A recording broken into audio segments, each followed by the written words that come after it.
So I'm starting recording now, I do believe. I'm just going to start off with yourself, David.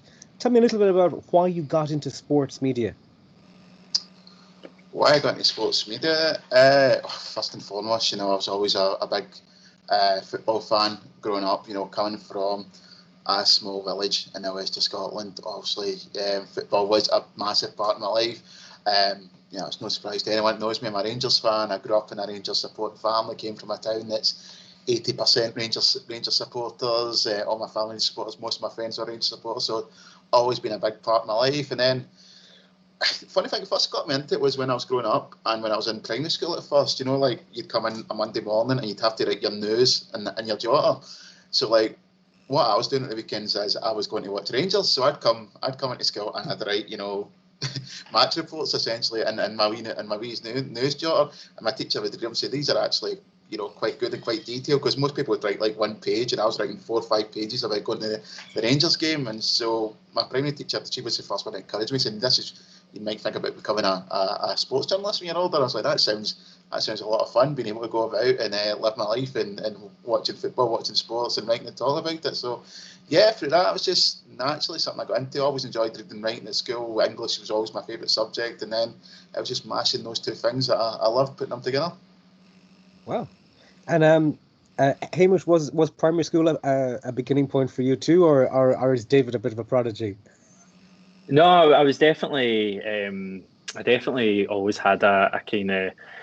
I don't know if obsession is the right word, but a compulsion to want to write about the sport I was watching. I remember, writing match reports about famous, Celtic games and other sporting events, probably when I was in P3 and 4 and stuff like that. And then I think it kind of went away for a wee while. I don't know if it was just starting secondary school and all the stresses of that I kind of stopped thinking about what I wanted to be. But then I'd say about in the S4 I knew I wanted to be a journalist, and that's when you have to pick all your subjects, so you kind of have to have a good idea at that stage. Although funnily enough I never did well in English, and I think I only ever got a C or a 3 or whatever the kind of third best grade was in English, so it's kind of strange. But there was a moment, I remember I was going to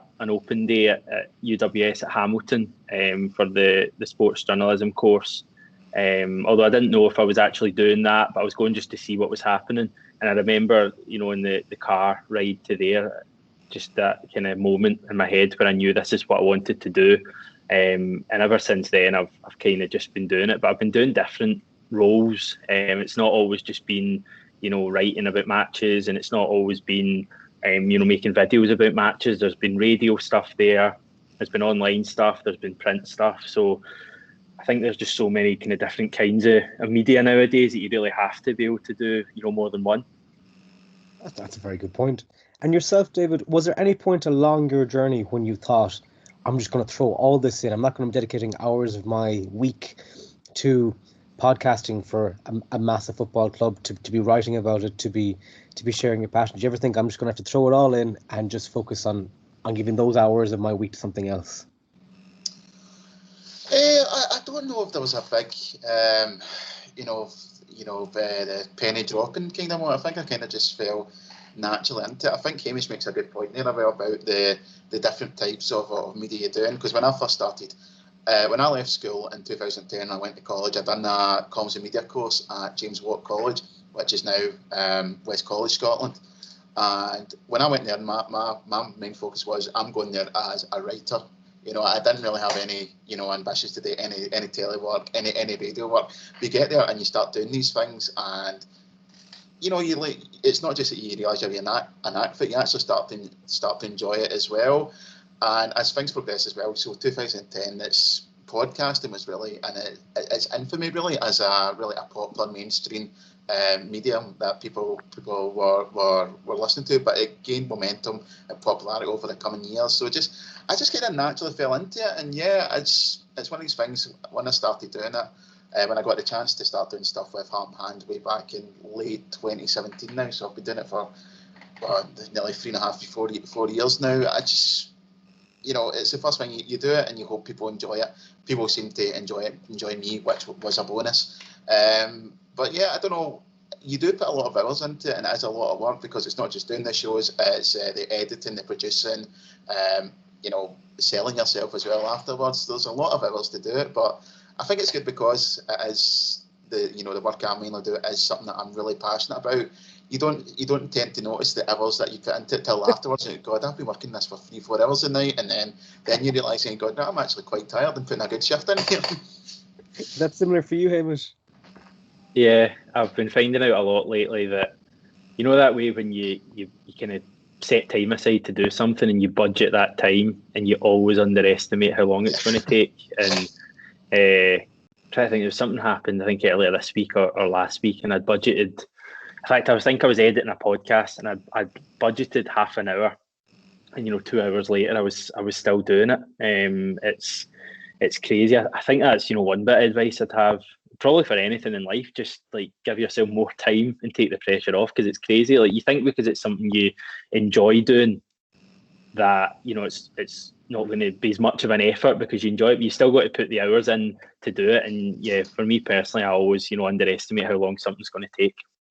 And Hamish, was there a point in your journey when you thought, right, I ask everyone this, that you thought, right, I've arrived, I'm actually doing this? Was there a certain moment or a certain interview or a certain time when you can think back and you thought, right, I actually have made it. I've made it now? There's probably one when Steven Gerrard was appointed as Rangers manager a couple of years ago. I was lucky enough at my old job at a radio station to be allowed to go along to that and to ask questions. And I remember there was a woman behind me, and this wasn't just like a sporting story. This was like a news story as well, because obviously Gerrard's a huge name, especially down south. And I remember there was a guy sitting next to me was for like ITV News, not ITV Sport, and everyone else. There was loads of kind of journalists from down south, and I actually personally think I got the best quote out of the whole thing, which was the "Let's Go" comment that Rangers fans love. So it's kind of gone against me in the end, but that was a moment kind of coming away for that. I kind of felt not as much that I'd arrived, but just that I'd been part of something big, and that's the kind of stuff I wanted to get into journalism for. So that would probably be my kind of answer. As much as I would like it to be a Celtic one, I have to go with Rangers. That's a very good answer. And yourself, David, was there a moment or a time when you thought, right, this is it, I'm actually doing something that I really love, and it's my life? I think Hamish is a good point. It is that when you get when you start getting recognised for the first time, it's like doing the podcast and then going to Ibrox and people stopping you to talk to you just like punters, and it's like, well, this is strange. They know, it's like people think they know you, like because you listen to you all the way, but you've no idea who they are. But that's nice. It is that way, when you get recognised by what you can call colleagues as well. I remember doing a freelance shift for one of the Johnston press papers, doing a Motherwell game. It was actually a Motherwell Celtic game, and walking into the press room, and one of the other journalists were recognising me from Heart and Hand. I was like, oh, this is just really strange now. So yeah, that recognition bit is always like, it's strange and it's nice because obviously to be recognised, but to realise that people know who you are and your work's getting noticed and appreciated by both people within the industry and people who are actually consuming your content. And that's always nice, and it's a wee. I'm actually might not be quite bad at this. And both of you have done something that's been quite adept, is that you've transitioned to the digital platform and digital media almost seamlessly. But has it been as seamless as it looks from the outside, where you have thousands of people watching and following and listening to what you do? Has the journey been as smooth as it looks to us from the outside, David? I think it has. I mean, it's almost subconsciously. It's just happened. Like again, I go back to when I first started college, and the digital thing was still relatively new. I remember working with cameras, and you still had to white balance them with an A4 piece of paper before you started shooting and stuff, and it was still recording on tapes. I don't know. It's just naturally happened because let's be honest about it. The sphere of newspapers and traditional media in this country is shrinking. I'm not quite sure if it's ever going to get back, certainly to the level it was in the past. You need to be. adaptive. You need to be in the digital sphere. If you're not, then you're really reducing your audience. So it was more natural, subconscious, than it was, more of a conscious thing. Like, right, I'm going to make sure everything I do is digitally focused. It was just the natural way of it, because we want people to digest what you're producing, and you need to have an online presence. It's simple as that. Yourself, Hamish, what's it been like for you? Because you have both video and audio output, and you also do the online writing as well. Yeah, it's been gradual, probably. If you were to look at the channel, both how it looks, video quality, sound quality, and also the content, and also me, a year ago, you would probably see a fair bit of a change in terms of the output and the visual elements, and the audio elements. The cameras have, I've improved the cameras, I've improved the microphones, all stuff like that, and that's been very gradual. I don't think you can do everything in a one-er. You need to just constantly look to bring the channel on, and I'm sure if we come back a year from now, the channel will look much better. But in terms of my own, how I kind of adapted from writing stuff, I actually don't write anymore. They took me off that, and I'm just solely on video. So I much prefer that, and I think it's quite similar. It's the same ideas. You're talking about the same stuff. It's obviously just much more conversational when you're speaking on camera. But it's a long road. Like the one thing I've learned so far is that you're never going to be the finished product. You're always going to be looking to improve certain ways you say things, and things like editing skills. Like, I make so many mistakes when I'm recording that people just don't know about now, because I'm able to edit it out, and stuff like that just comes over time, and you almost have to self-teach with a lot of stuff like that. But it's definitely gradual. You're never going to go in, day one, in the channel or the videos or the podcasts are going to look, perfect. It's a gradual process. And working for and representing fans for two of the biggest football clubs in the world, were you shocked or surprised? We'll start with you again, Hamish, here, at the amount of people who consume your content all across the world, or did it something that you kind of always thought they are there, maybe they're just not active?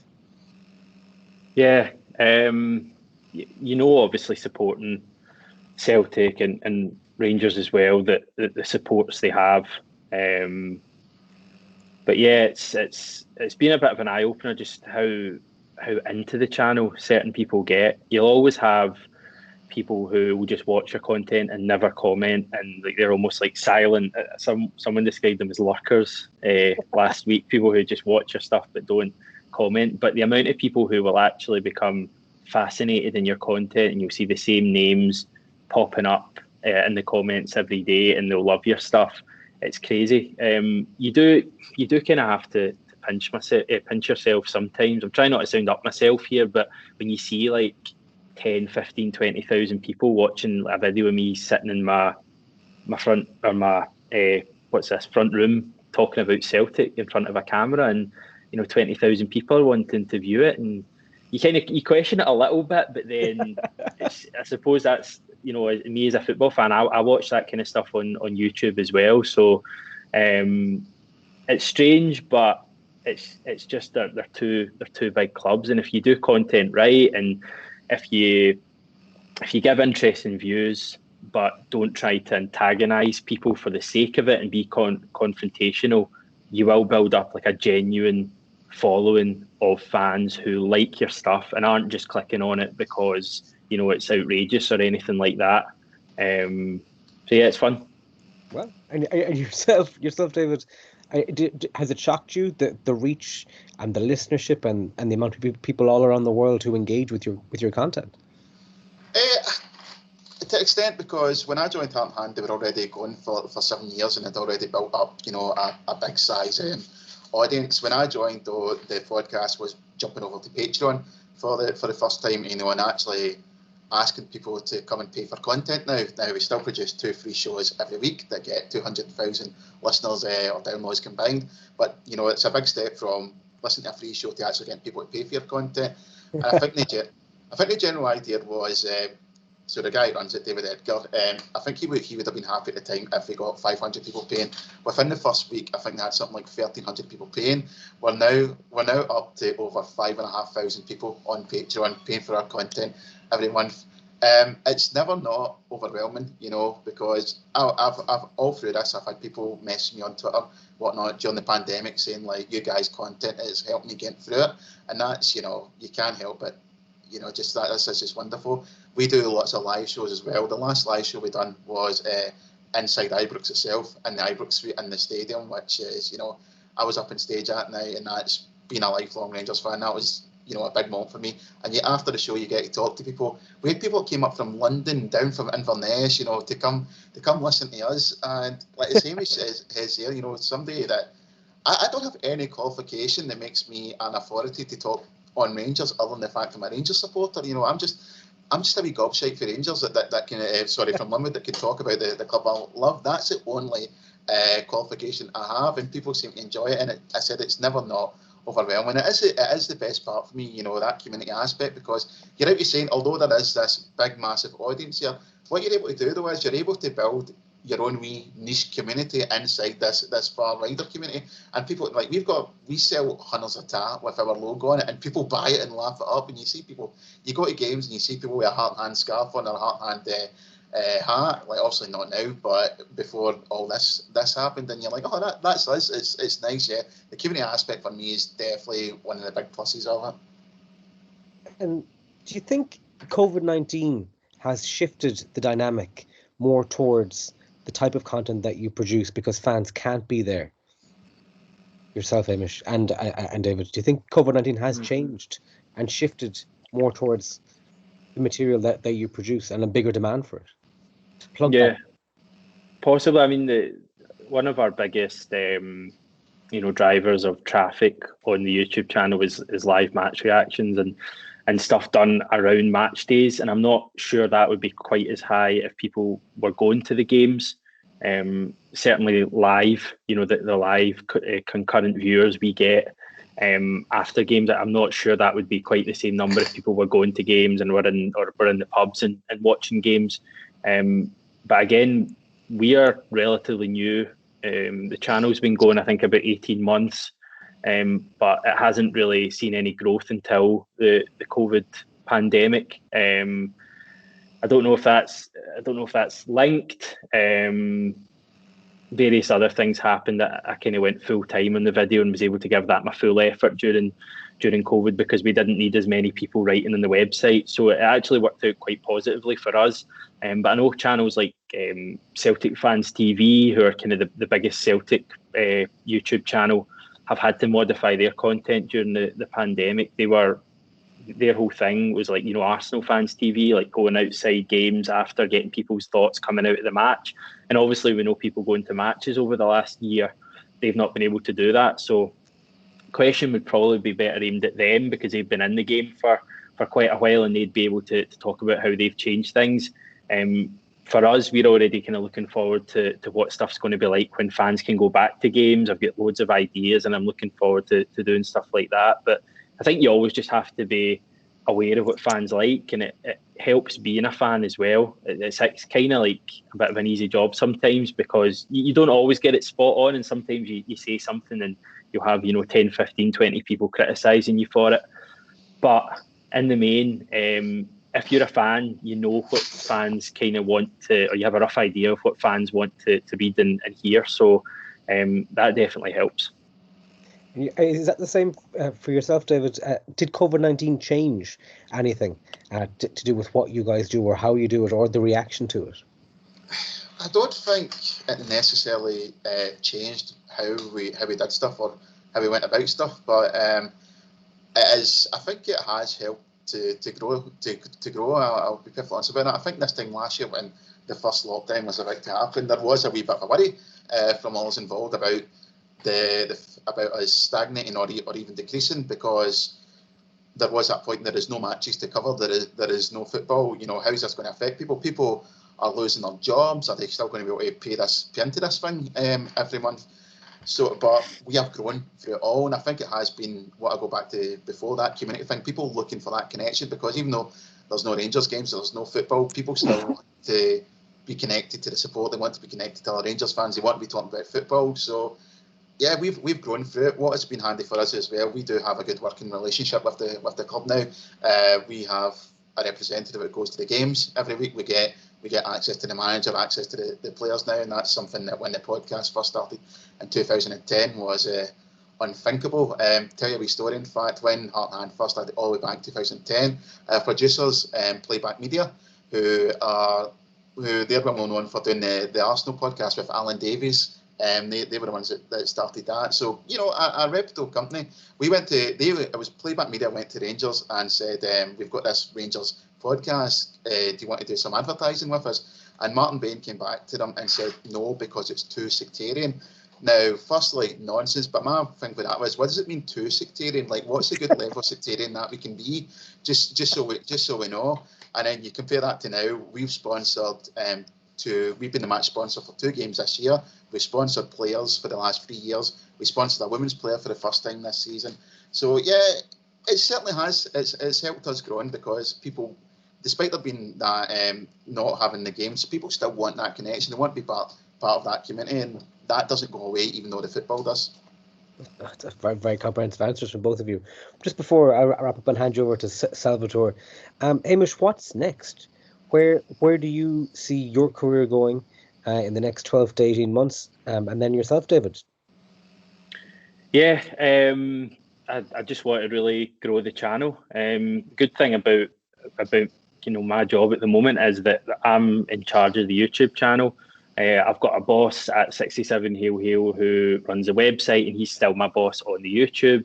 And I've also got, my head boss as well, but they both kind of just leave it up to me to do the right thing for the YouTube and grow it. So I think we are 11,500 subs. I want to get to the stage, where we are one of, if not the biggest Celtic YouTube platform on YouTube. I mentioned Celtic Fans TV. There's a couple of other ones who have, close to 30,000 subscribers. So we're a good bit behind that. We're kind of playing catch up. They've been going maybe 3 or 4 years longer than us, but I feel like the fact that we can actually dedicate me to that being my sole job to make the channel better means that we can catch up on them over time. So that's the aim. It'd be great if we could be the biggest Celtic channel. As I kind of said earlier, when we go back to fans being at games, we've got loads of ideas for the kind of stuff we want to do.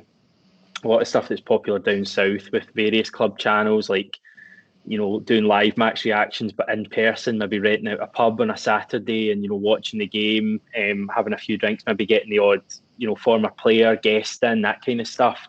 So there's loads of ideas, and it's just a great place to be in, that I can kind of come up with ideas and drive them, to be honest, and I'm trusted as long as they work. And the good thing is they give you a chance, to try out, rather than just saying, no, that won't work. My boss's approach is, you don't know unless you try. So that's a good place to be. And if it doesn't work at the end of the day, you've lost a couple of weeks of your time and maybe a wee bit of money, but it's worth trying. But no, that's my goal, certainly, to stay with 67 Hail Hail and to try and grow that to be the number one YouTube channel where fans go. And I do genuinely think it's possible. So it's fun to be part of that. The very best of luck. Really best of luck, and congrats on the journey so far. Yourself, David, what's the game? What's the plan for the next 12 to 18 months? Best case scenario. Well, for me, like professional, I've moved more into the corporate side of things, working in marketing for the last 12 months. Still working in sport, do stuff with Motherwell as well. So that's good. In terms of the podcast, we're in a good position because we have been doing it for so long, where we are the number one Rangers podcast. And, I know Salvatore listens to us. He'll back me up here with that as well. We've been going for a long time. For us, it's just a case of continuing to grow, keep that growth. We want as many Rangers fans as we can listening to us. Next 12, 18 months, when the world gets back to normal, we want to get back out on the road again, doing live shows, meeting our community, talk to people live, getting more players onto our live shows as well, and just continue to grow. We've got plans to do stuff abroad for the next few years. Already done shows in Northern Ireland. I'd love to get back to doing that again. That's always fun. So just keep growing and keep doing what we do best. Wish you the very best of luck. And Belfast is one heck of a night out. It very much is, yes. Over to you, Sal. Thank you very much, guys, for your lovely advice. As a third-year student, I was very happy to listen to you. So thank you very much, James. I want to ask you, both of you, what is just now your biggest achievement in your career? And also, I would like to ask you a couple of questions from Celtic and a Rangers point of view, but let's start with this. Do you want to go first, David, so I can have a think? Yeah, I don't know. To be honest, what the biggest achievement is, I think. Listen, the way the industry is now, I think just being able to do this every week is an achievement. You know, it's a volatile time to be getting into something like that. Not because I necessarily the industry is dying, but because it's changing and it's ever changing and it's going to continue to change. I said it's so much more different from when I first started getting into it. You know, way back when. I didn't think, you know, I could be doing something like a podcast every week, potentially talk to 200,000 people, having people actually having people paying to listen to me. That is madness. But yeah, just been. I don't think I've got, you know, this big. I've interviewed players, I've interviewed managers and whatnot, but see, even just the fact I get to do it every week, that for me is a high point in itself. Thank you. Yeah.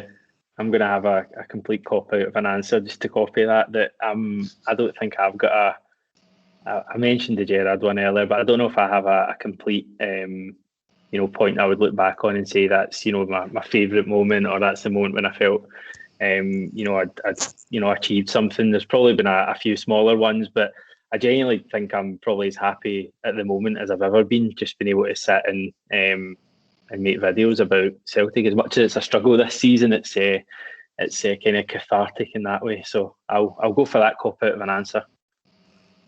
Right. Okay. The last question, and then we'll talk about Rangers and Celtic. How do you rate in your job passion from a scale to 1 to 10? So how is important for you passion in your job? Yeah, it's important, but there's a difference, I think, between being passionate and just kind of going over the top. I think you have to always have that passion, but you also have to be able to dial it back a bit. We've done a lot of post-match reactions after disappointing Celtic results this season. You know, some people maybe want to see a bit of rage and they want to see a bit of, if you want to call it, passion. But I think it's also really important sometimes that you take a deep breath and analyse what you've seen and try and, you know, put it across the best way you can. It's not always easy after a match if you're a fan and the team's got, you know, performed badly and got a negative result. But I think it's always important to have the ability to kind of sit back and as much as you are a fan to kind of oversee what you've watched rather than just going for it.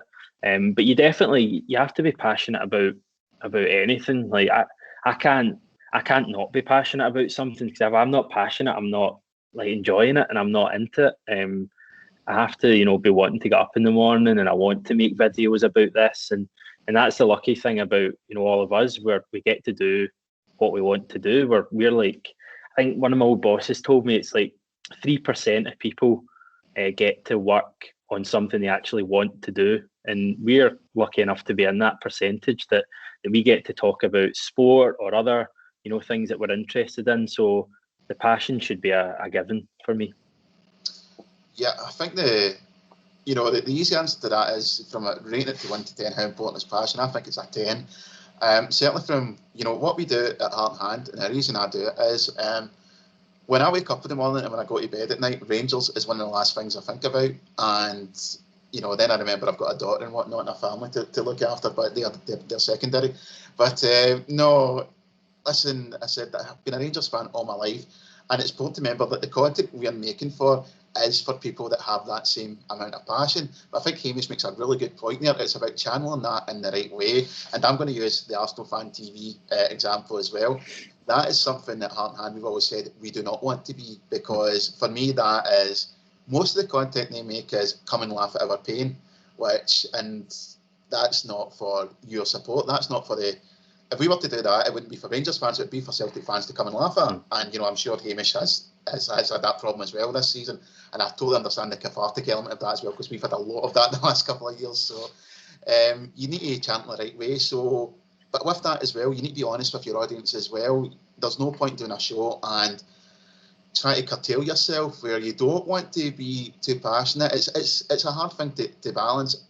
When things are going bad, you don't want to come on all swearing and shouting and, you know, oh, I'm so angry and giving you know, your opposition fans something to laugh at. But at the same time, you need to be honest as well. You need to be able to put in a way when things are bad, we say, listen, this is bad. You know, there's no point saying, oh, well, you know, we've got hammered 5-0 by Celtic. They don't worry about it. It'll be fine. That's not going to wash with your audience either. You need to be honest. You need to be passionate, and it's all about just channeling the right way. And I think you see that with the good channels and the bad channels on both sides of the Old Firm, and it's not exclusive to Rangers and Celtic here. It's the same for any fan media in any sport in the world.